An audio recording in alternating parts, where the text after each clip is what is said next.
This particular release is called the Foggy Burl. And what that is that's Redwood Empire's single malt.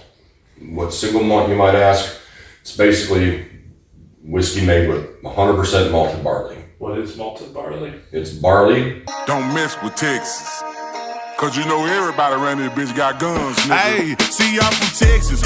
That they lay in a big, after it's picked, they basically either can lay it on the floor or sometimes they put it on like mesh screen. Yeah. They spritz it with water, and then as it malts, it like grows this new little sprout. Right. That's called malting. And once it does that, then they take it all out and then grind it and cook it all up. Interesting. So what are the typical notes of a malted barley product? So you're gonna want to think like Scotch, like Scotland, think Ireland, because they use a lot of malted barley because that's what grows over there. Like they're not growing corn. Sure, but what are the notes? So just the best way to explain it, it's going to be a little softer, a little breadier, not nearly as spicy because there's no rye in it.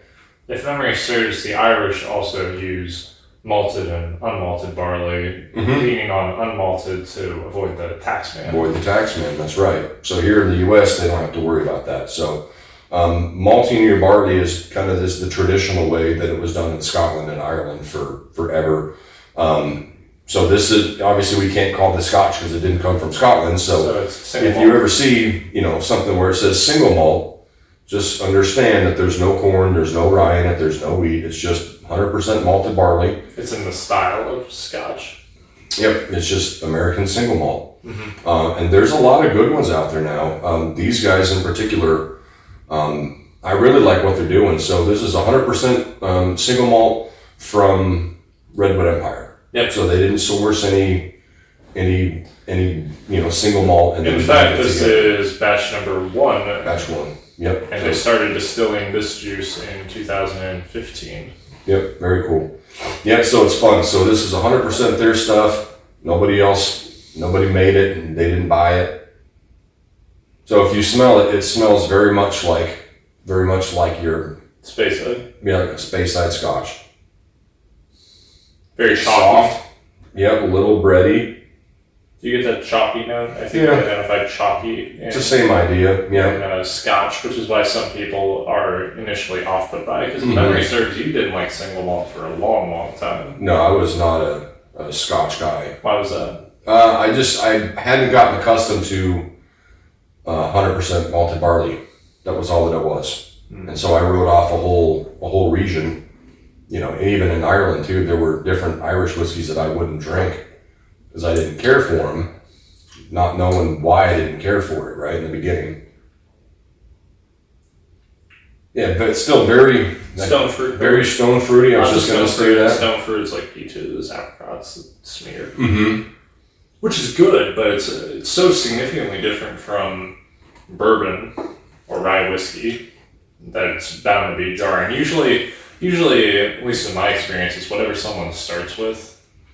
Yeah, that's what they find themselves inclined towards. For sure, and the hard part with why single malts haven't really taken off, even though people have been doing them for 10, 15 years, at least here in the States, right? You have companies like Stranahan's out of Colorado. There's some other ones. I think Leopold Brothers, we have one of theirs. Yeah, Leopold is single malt. But they do a lot of that. High West has a single malt. High West has single malts, and here in Texas, obviously, what you've got, Balcones has their single malts.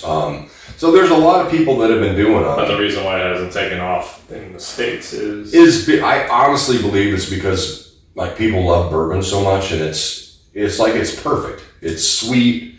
It can be spicy. It can be bready. You get all those notes where if you drink American single malts or different types of scotches and stuff, it's just a completely different monster.